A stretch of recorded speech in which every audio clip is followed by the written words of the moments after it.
Alô? Será que já começou? Vamos ver, acho que começou agora. Oi, pessoal. Deixa eu ver aqui a resposta, se estão me ouvindo. Estão me ouvindo?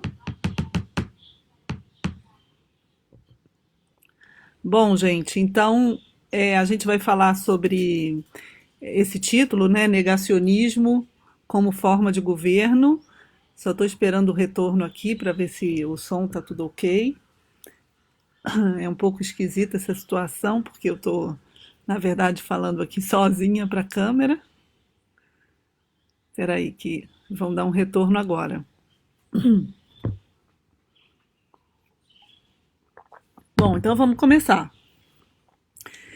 Bom, gente, então esse título, né, é um pouco estranho, assim, porque o que quer dizer isso, primeiro, né? Negacionismo como forma de governo. A gente tem falado muito de fake news, de pós-verdade, e nesse momento, especialmente, isso está sendo muito grave, né? Porque esse é um governo negacionista e que, portanto, tem utilizado né, negação da ciência, da opinião dos médicos, da opinião da OMS, da opinião dos cientistas, para minimizar a gravidade da pandemia. Né? Então, a gente está justamente nesse momento sofrendo as consequências, possivelmente, desse negacionismo ao diminuir a gravidade, né, do que a gente está vivendo para relaxar o isolamento com argumentos sobre a economia, o comércio, a retomada das atividades, etc.,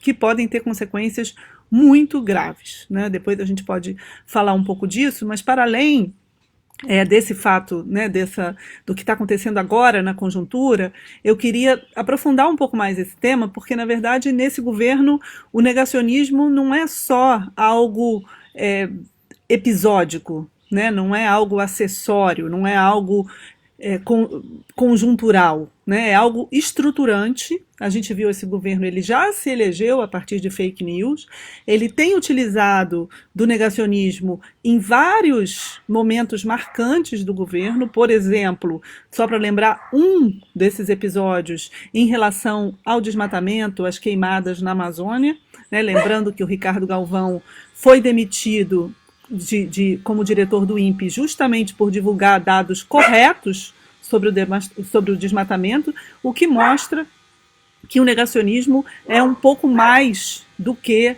apenas uma maneira de enganar os eleitores, ou de angariar poder, ou de beneficiar alguns grupos. Né? É tudo isso também, mas é algo mais profundo. Daí esse título, Negacionismo como forma de governo. Né? Eu explorei um pouco esse assunto num artigo publicado na revista Piauí de fevereiro, em que eu falo da crise de confiança na ciência, né? O negacionismo no poder, e o Bolsonaro como sendo um dos representantes de governos de extrema-direita que tem utilizado essa forma de governo, como a gente viu o Trump, né, na própria pandemia, ele também começou negando as evidências, e em outras partes do mundo. Então, em primeiro lugar, queria, então, isso falando do negacionismo, né, e falando agora da forma de governo. Porque, bom, claro que negacionismo como forma de governo tem uma referência aí, mais ou menos implícita, ao Foucault. Né? Então, é justamente tentar entender como surge, nesses governos de extrema-direita, um tipo de governamentalidade, né? Um modo de governar, que é um modo de governar que funciona, né? Daí a inspiração Foucaultiana, que funciona pela mobilização, pela convocação, pela ativação dos sujeitos, mais do que pela repressão, né, pela contenção, então é um tipo de autoritarismo estranho, né, porque claro que esse governo tem muitos traços autoritários, autocráticos, mas ele também tem essa base de apoio que a gente fica até bastante impressionado. Né, aqueles 30% de apoio ali que não largam. Né, hoje mesmo saiu uma pesquisa do Atlas, que é uma pesquisa que melhora um pouco para a oposição, né, para a gente que é oposição ao Bolsonaro, melhora um pouco, porque mais gente a favor do impeachment, mas quando você pega os níveis de aprovação, eles ficam ainda ali enrijecidos nesses 30%, ou seja, nem todos são fanáticos, eu acho que aí os fanáticos devem ser uns 15% apenas, mas ainda assim existe um certo grau de mobilização, de convocação, que eu acho, né, e aí vem essa minha tese do negacionismo como forma de governo, que ele pega os mais fanáticos, né, os mais fundamentalistas do bolsonarismo, né, com muito entusiasmo, é um pouco isso que a gente vê nas redes, que não é só robô, eu acho uma besteira dizer que é robô, não é só robô, tem muita gente ali de carne e osso.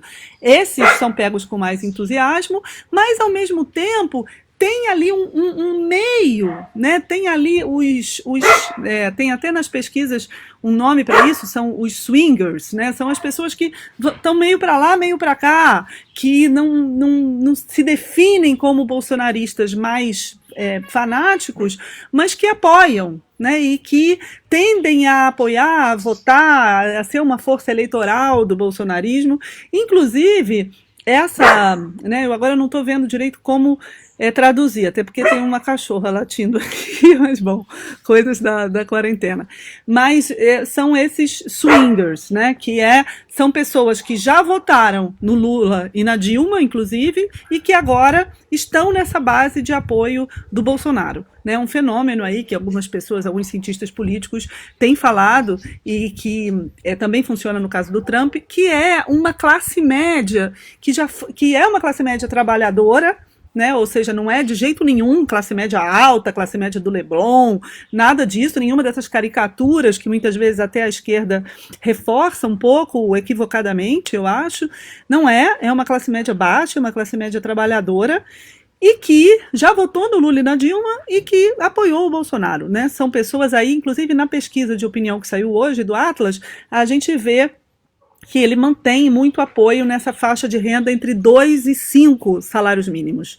Ou seja, essa faixa de renda é uma faixa de renda de pessoas pobres, né? 2 e 5 salários mínimos de renda familiar, né? Então, de modo algum, são empresários, são pessoas que se beneficiam né, das políticas econômicas do Bolsonaro, nada disso. Ou seja, como essas pessoas são mobilizadas, eu acho que é muito importante para o campo progressista, para a universidade, para a renovação da esquerda, a gente entender esse meio aí, né? Nem é ficar dentro do nicho progressista, nem é fazer essa caricatura dos mais fanáticos, né, do gado, dos bolsonaristas, etc., dos fascistas, que também existem, mas que são 15%, né? Então eu acho que a gente precisa muito entender esse meio aí, até para a gente voltar a dialogar com essas pessoas, porque essas pessoas têm que estar na mira do campo progressista, das propostas, né, da esquerda, etc. A gente tem que entender um pouco o que está acontecendo com essas pessoas. E essas pessoas, elas têm elas são, de certa forma, mobilizadas também por esse discurso negacionista, a partir de um instrumento que não é um instrumento exatamente da mentira, né, da negação da ciência, do anti-intelectualismo, mas que é um instrumento da dúvida, né, da crise existe uma crise de confiança que abala a ciência, né, que abala os intelectuais, que abala a mídia, que abala os experts, que abala os intermediários, de um modo geral, e que faz com que essas pessoas que sempre tiveram alguma autoridade para enunciar verdades não gozem mais da confiança de boa parte da população. Então eu diria que a gente vive uma crise de confiança, eu até analiso isso com números, etc., a partir de uma pesquisa no artigo da Piauí. E essa crise de confiança, ela opera menos pela negação explícita e contumaz das verdades científicas do que pela dúvida, né? Do que pelo método de criar controvérsias ali onde antes havia consensos, né, científicos, históricos ou né, desses tipos que eram aceitos nas sociedades. Então esse método da dúvida, ele é muito sutil e muito eficaz, porque na verdade ele aproveita de uma crise de confiança que já vem sendo sofrida, né, que já vem atingindo as instituições, os intermediários, esse problema da autoridade que a gente tem vivido desde que começou, digamos assim, né, essa fase mais aguda da crise de representação, que eu acho que a gente vive desde 2008, assim, de um modo mais nítido, né, e que acaba que essa estratégia, ela produz, né, ela produz a partir dessa ferramenta da controvérsia, da dúvida, ela faz com que as pessoas que já são um pouco céticas, né, que já não acreditam mais em nada, que não tem tantas razões para acreditar nas instituições, elas sejam levadas a questionar, né? Ficou um pouco confuso essa parte, mas eu vou tentar explicar melhor. Aqui é difícil mesmo e é uma coisa também que eu tenho pensado há pouco tempo, mas vou tentar explicar melhor. É como se houvesse duas camadas. Existe uma camada de ceticismo real, né, que as pessoas não acreditam mais nas instituições, e elas têm motivos para isso, depois a gente pode falar dessa parte.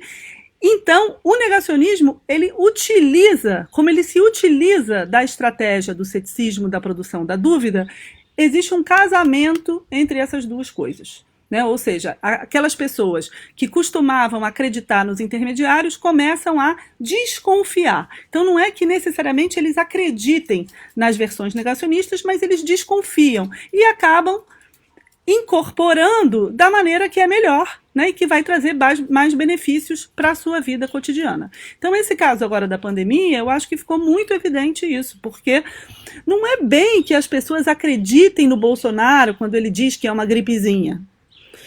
As pessoas ficam em dúvida, né? Será que também o Mandetta, né, e os cientistas, será que eles não estão exagerando? Afinal de contas, a gente vê outros cientistas, né, que são esses muito utilizados na estratégia do negacionismo, dizendo que não é tão grave assim, ou dizendo que tem um remédio, que é a cloroquina, né, ou dizendo que isso não vai afetar tanto o Brasil, porque o Brasil é um país tropical, então nos países quentes isso não chega. Veja só, são todos argumentos que poderiam ser hipóteses da formação de um consenso científico, né? Só que não são. Mas como as opiniões são tantas e são várias, e para essas pessoas, de certa forma, elas se equivalem, as pessoas ficam em dúvida. E na dúvida, é melhor dar uma saidinha, ou talvez reabrir um comércio, já que a situação econômica está difícil. Ou seja, esse é um bom exemplo de como essas duas camadas de ceticismo, digamos assim, se encontram, né, e se casam. Um ceticismo real, produzido pela crise de confiança, e um ceticismo artificial, produzido pelas estratégias do negacionismo, que não é ceticismo nada, que é negacionismo puro e simples, mas que se utiliza da estratégia anticientífica para justamente mobilizar esses que já não acreditam mais em nada. Então, é um argumento um pouco difícil justamente porque ele junta estratégia política, porque existe estratégia política no campo negacionista, né? Claro que essas teorias todas, elas são produzidas, são muito bem produzidas por organizações, think tanks, grupos, gabinete do ódio, né? Elas são produzidas, mas elas têm mais repercussão do que os grupos que participam da sua produção. E aí a gente tem que entender por que, a partir dessa crise de confiança. Então essa é um pouco a tese, né, assim, né, que eu tenho procurado desenvolver. E por quê? Porque eu me incomodo um pouco com algumas respostas que nós, da universidade, né, o campo progressista, lideranças de esquerda, intelectuais, cientistas, muitas vezes respondem a essas estratégias negacionistas de uma maneira um pouco arrogante e elitista. E eu acho que essa maneira ela vai jogar essas pessoas mais ainda no colo da extrema-direita e dos negacionistas, das lideranças do negacionismo, né? Porque existe na crise de confiança, que é aquilo que atinge essas pessoas, existe um elemento que é um elemento anti-elitista, que é um movimento antissistema, que é um movimento de contestação das posições desses intermediários que são vistos como um pouco elitistas, porque eles ocupam lugares de produção da verdade que não podem ser questionados normalmente, né? Então, como já existe esse sentimento de elitismo, se a gente responde a partir de uma posição elitista, a gente piora a situação, a gente joga mais ainda essas pessoas no colo da extrema-direita.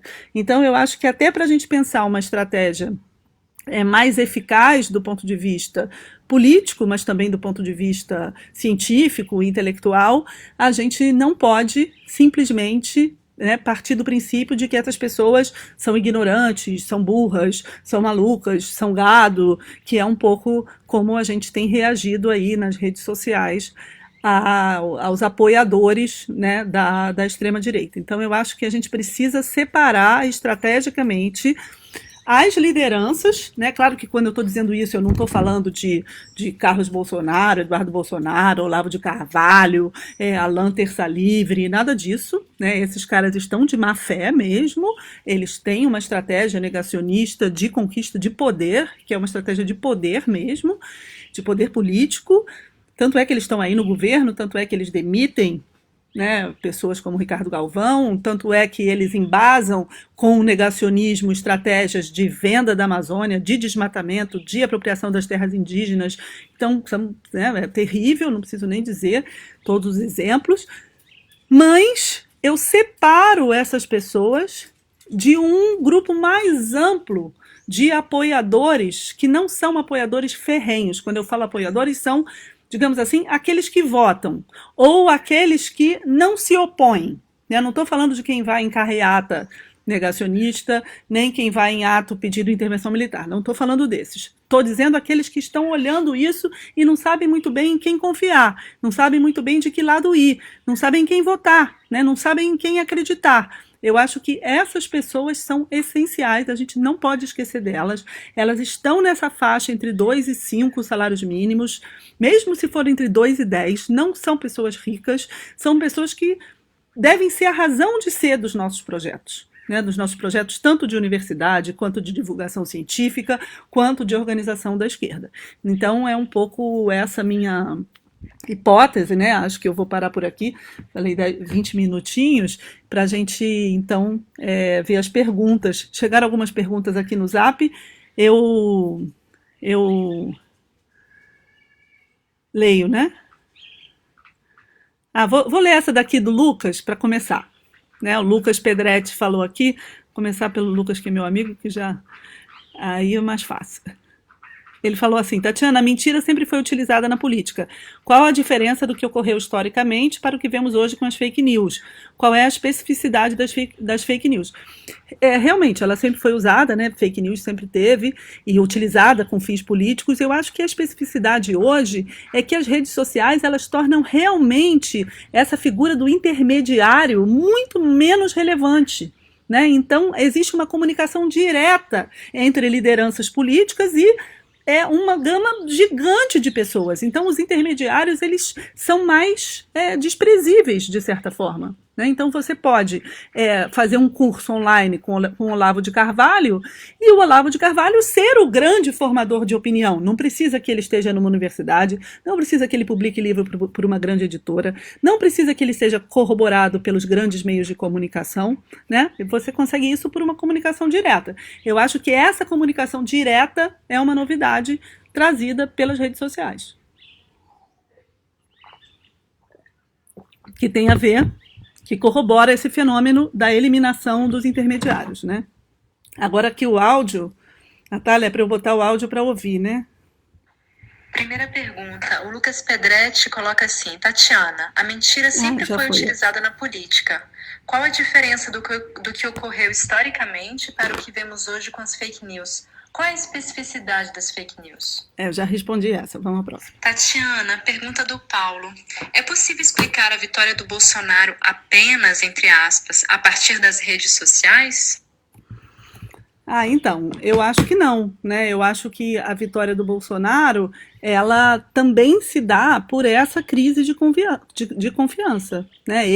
Não é à toa que ele é tido como o candidato antissistema, e antissistema quer dizer tudo, né? Quer dizer anti-mídia, anti-universidade, anti-experts, anti-intelectual, anti-cientistas, anti-esquerda, né? Anti-política organizada. Tudo isso é esquerda, na verdade, né? No projeto na fala, no discurso do Bolsonaro.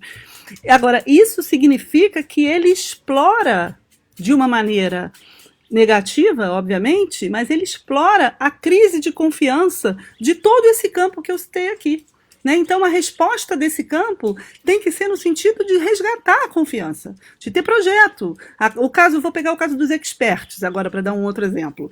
Né? O neoliberalismo, por exemplo, ele governou, né, durante esses últimos anos todos, diminuindo direitos, não dando solução econômica, né, diminuindo direitos do trabalho e não dando nenhuma outra solução de proteção social para o campo do trabalho, e fez isso tudo baseado na opinião de experts. Né? Afinal de contas, o neoliberalismo está sempre fazendo conta de política fiscal, de meta fiscal, de austeridade, de déficit, de dívida, etc., né? Que são mais ou menos uma unanimidade entre os experts que têm governado, estou falando isso no mundo inteiro, e não dão resposta para os problemas das pessoas. Ou seja, eles vão acreditar em experts por quê? Né? Isso para mostrar mais um exemplo em que a crise de confiança tem uma certa razão de ser. Né? Então, nesse exemplo também... tem outra pergunta. Tatiana, olá, pergunta da Juliana Berriel. O negacionismo opera da mesma forma em todas as classes sociais? Então, eu acho que não, né? Mas eu acho que a gente dizer que o negacionismo ele opera mais nas classes mais baixas, e aqui tem uma coisa interessante, porque não é nas classes muito baixas, é nessa classe aí que eu estou falando, né, de uma classe média baixa, assim, nem é entre os muito pobres, são pessoas que têm alguma escolaridade, então o negacionismo ele não pode ser associado à burrice, né? Eu acho que ele é mais associado a perdas, né, a perdas que essas pessoas tiveram e que elas associam a todo um sistema, né, do qual a verdade faz parte, né, a enunciação, e aqui Foucault nos ajuda de novo, né, não é que a verdade seja relativa, mas é que a verdade ela é afirmada a partir de regimes de verdade que incluem o contexto, né? Ou seja, então elas não foram beneficiadas por esses regimes de verdade. Então não é nem que elas sejam contra a verdade, não é nem que elas neguem a verdade, elas estão dizendo, para não dizer aquela palavra, dane-se. Né? Elas não se importam. Então não é que elas não acreditem na verdade, elas não se importam com a verdade, porque afinal de contas elas só se ferram. Né? Então, eu acho que eu acho que essas são as classes mais afetadas pelo negacionismo, né? Por isso que eu estou chamando da forma de governo negacionista. Tem mais uma pergunta aqui. Tatiana, como você vê a tendência na política brasileira em eleger figuras salvadoras? Será que conseguiremos sair desse círculo vicioso sempre que aparecem momentos de crise? Esse é um problema, né, da política brasileira, realmente, mas eu acho que isso é mais um sintoma também da fragilidade das nossas instituições, né, porque a figura do Salvador é também a figura que cresce diante de uma ausência de poder compartilhado, né, de instituições, das pessoas verem essas instituições como suas, como algo de que elas podem participar, né? É o caso, por exemplo, das universidades. Hoje em dia, as universidades estão muito mais democráticas. Eu acho que isso mudou muito no Brasil nos últimos anos. Foi uma das instituições que mais mudou, e positivamente, justamente porque ela hoje tem muitas caras, né? Tem muito mais perfis, é muito mais diversa, é muito mais democrática. Então, eu acho que isso fez com que a universidade ela passasse a ser vista como algo das pessoas, como uma instituição que é delas, né? Que é dessas pessoas que são os primeiros das suas famílias a cursar o ensino superior. E mesmo que tenha um na família, isso já muda a relação dessa família com a universidade, por exemplo. Agora, em muitos outros campos, não. Né? Em muitos outros campos, simplesmente essas instituições, as pessoas não se veem ali, não se veem representadas, não veem para que isso serve para elas. E, portanto, não confiam. Né? Então, vão confiar em um líder, né, um líder que passa essa autoridade justamente porque a autoridade ela não é compartilhada pelas instituições. Se a gente vai conseguir sair desse círculo vicioso, eu realmente estou muito pessimista, assim, ultimamente. Eu já estou até querendo mesmo uma liderança, assim, para tirar a gente dessa lama toda que a gente está. Não, estou brincando, mas eu acho que a gente, assim, por um lado, tudo bem, pode não ser o salvador da pátria, mas eu acho que a gente precisa de lideranças, né? E a gente está precisando muito de novas lideranças. Eu acho que já há um certo descontentamento com o Bolsonaro, com essa extrema-direita aí, que não está respondendo a nenhuma das inquietações, né, que o Brasil tem passado, e agora na pandemia, ainda bem, isso está ficando muito evidente, mas eu acho que por outro lado, tem um vácuo, né, no campo da oposição, e só para a gente não confundir. Assim, a gente não busca salvador da pátria, mas ao mesmo tempo a gente precisa de novas lideranças e elas também estão meio apagadas. Né? Tem mais perguntas, vamos ver. Tatiana, o que você acha do livro do Carl Sagan, O Mundo Assombrado pelos Demônios e a Constatação do Negacionismo? Ih, caramba, eu não li esse livro. Eu gosto muito do Carl Sagan em geral, mas assim, ele é um divulgador científico muito bom, mas de uma outra época, né? Até uma boa pergunta, mas eu não saberia dizer o que ele teria a nos dizer nessa época agora. Vou passar para outra pergunta, tá? Fico devendo essa. Olá, Tatiana. Essa é a pergunta do Renan.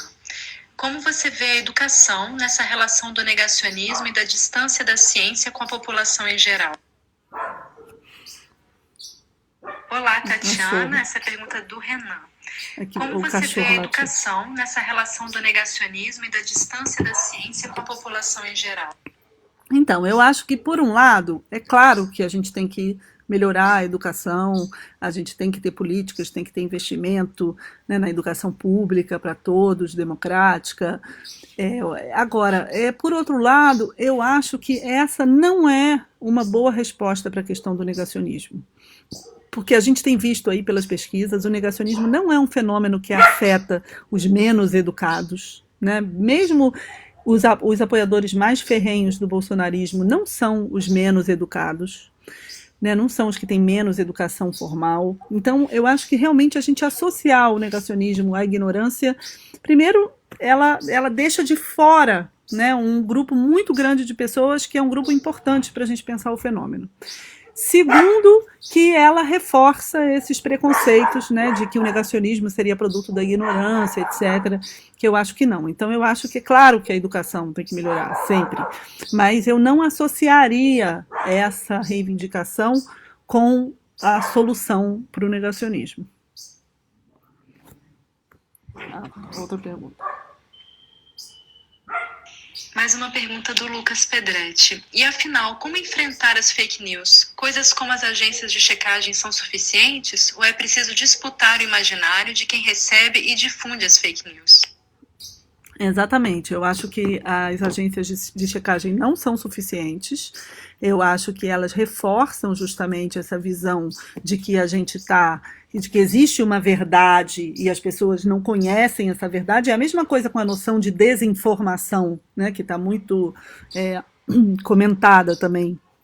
É como se o problema fosse que existe uma informação correta, existe uma verdade, e as estratégias negacionistas, elas escondem essa verdade das pessoas. Então, essa verdade tem que ser restituída. Essa verdade, as pessoas têm que ter acesso à verdade. Então, seja por agências de checagem ou por desmonte da estratégia dos negacionistas, etc. Eu acho que isso tudo, na verdade, eu acho bom que exista, eu acho que é importante que exista, mas é largamente insuficiente, porque isso despreza uma das motivações que são essenciais para que as pessoas compartilhem fake news, que é o fato de que elas apoiam os projetos para os quais aquelas fake news estão colaborando. Então, nem todo mundo que compartilha mamadeira de piroca, kit gay, etc., está compartilhando realmente porque acredita piamente naquilo.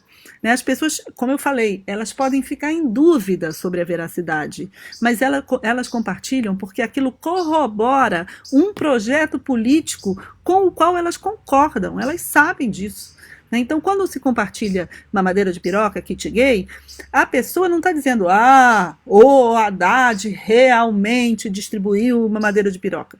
Ela pode até achar que é meio exagerado, talvez não, mas ela acha que o PT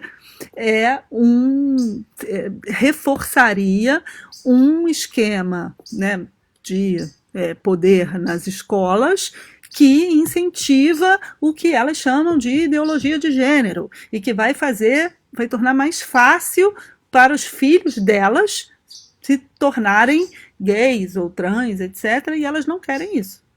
Então, eu acho que isso é muito determinante, ou seja, não tem atalho, a gente vai precisar disputar com essas pessoas realmente uma aceitação de que os filhos dela podem sim ser gays ou trans e que o papel da escola, de certa forma, é tratar dessas questões e mostrar que isso não tem nenhum problema, e que deve ser aceito pela sociedade. Ou seja, é difícil, nesse caso, então é mais difícil ainda, mas a luta ela está se dando, as pessoas não estão desinformadas, elas sabem o que elas estão votando, e no Brasil elas votaram nisso, em grande parte elas votaram nisso, então essa disputa não tem muito atalho, a gente vai ter que fazer. Opa, peraí, caramba, chegou um monte de pergunta aqui, deixa eu ver. Pergunta da Alcilei Dias.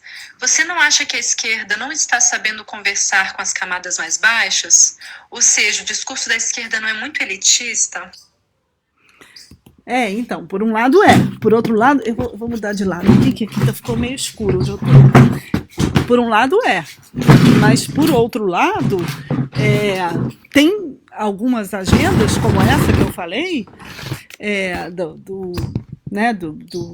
da aceitação da opção de gênero, que, bom, estou até falando na linguagem deles, mas estou usando um pouco, tentando raciocinar como essas pessoas raciocinam.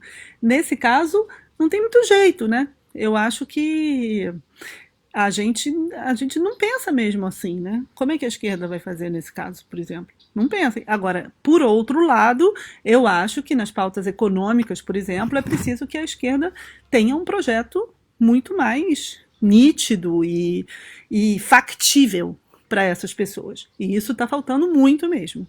A esquerda não tem apresentado um projeto econômico convincente para essas pessoas, aí dessas classes mais baixas e repete um pouco algumas pautas que já são meio clichê e que não apresentam soluções. As pessoas também sabem disso, então isso falta para a esquerda conversar com essas pessoas mais pobres, Pergunta da Renata Marinho. Tatiana, como podemos lutar por mudanças políticas em quarentena? Só pelas redes sociais? Como a esquerda institucional deveria se colocar nessa briga de direitas que vivemos hoje? Agora na quarentena não tem muito jeito, Tem que ser pelas redes sociais, mas tem coisas que dá para fazer muito pelas redes sociais. A gente mesmo fez essa campanha da renda básica emergencial, foi tudo pelas redes sociais e teve muito sucesso. Então eu acho que agora não tem jeito, E agora o mais importante mesmo é diminuir, arrumar um jeito de afastar o Bolsonaro, ou de isolar, ou de diminuir o poder que ele está tendo, principalmente na pandemia, que está sendo bastante negativo, Então isso vai ter que ser pelas redes sociais, não tem muito jeito agora, Pergunta da Maria Patrícia. Boa tarde, como você vê o negacionismo e as religiões nas classes populares? Acho que a relação entre o negacionismo e as religiões nas classes populares.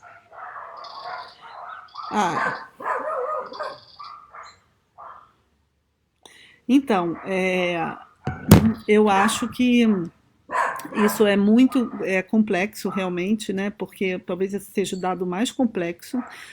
Porque, por um lado, eu acho que tem esse problema das religiões evangélicas, né? Estou indo aqui para um lugar mais iluminado, que está ficando menos escuro. Porque, das religiões evangélicas que elas entram na vida das pessoas, né? Eu acho que elas dão muitas respostas, muito acolhimento diante desse vazio das instituições que eu falei, né? Dessa descrença que as pessoas têm em relação às instituições. Então, eu acho que isso faz com que a religião evangélica tenha muita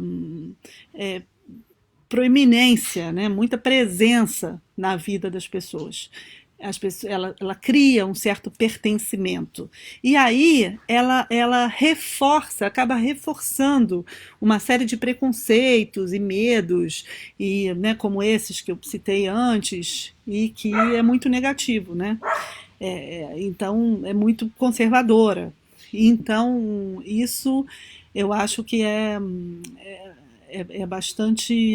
bem complicado, né? Porque acaba que outras religiões, por exemplo, religiões de matriz africana, etc., que tem uma coisa em relação a essas pautas, por exemplo, mais libertária, né, mais de emancipação, e que é uma lástima o que está acontecendo hoje no Brasil dessas igrejas, dessas religiões sofrerem tanto preconceito, tanta perseguição, né, e uma coisa que ainda tem essa tradição cultural brasileira, etc., as religiões afro-brasileiras, por exemplo, né?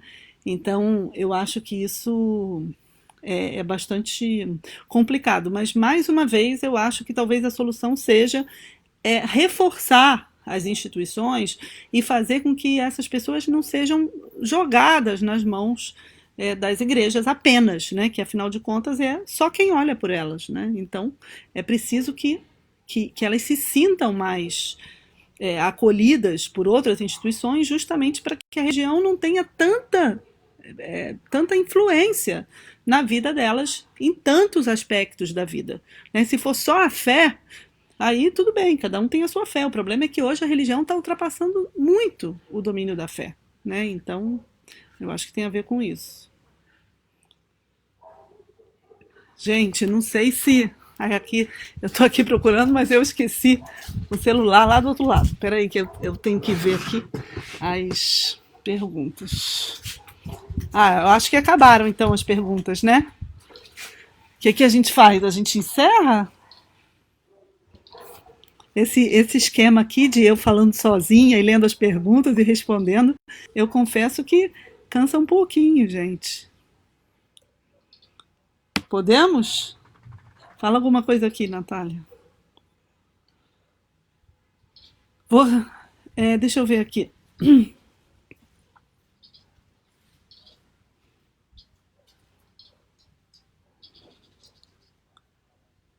Sim, vamos lá, mais uma. A última, então. A última.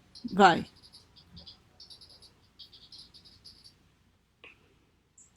Então vamos ver a última pergunta.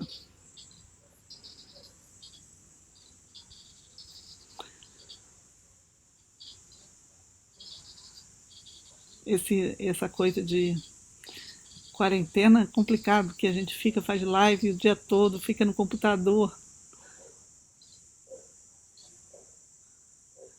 Deu? Tá. Então tá, gente. Então acho que foi, né?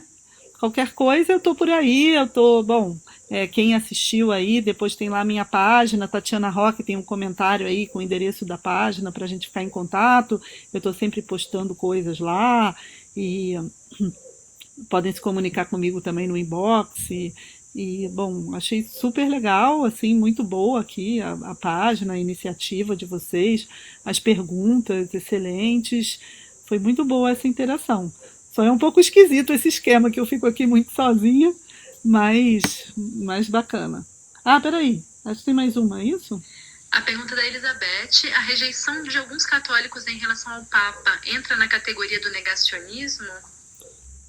Eu nem sabia que tinha rejeição dos católicos em relação ao Papa. Eu adoro esse Papa, eu tô quase ficando católica por causa desse Papa. Não tô brincando, eu não sou, mas eu tô gostando muito das posições desse Papa. Não sabia que tinha negacionismo em relação ao Papa. Interessante, vou procurar saber, mas deve ser pelas posições progressistas dele, né? Talvez por motivos mais políticos do que outra coisa. Mas vou procurar saber. Legal, Elizabeth.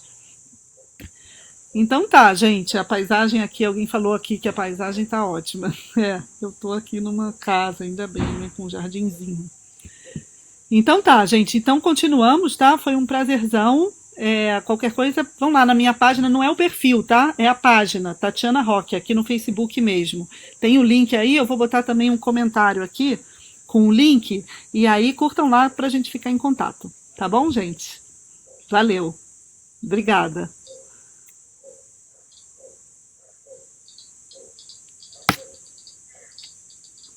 Agora deixa eu ver como é que eu saio aqui. Aqui.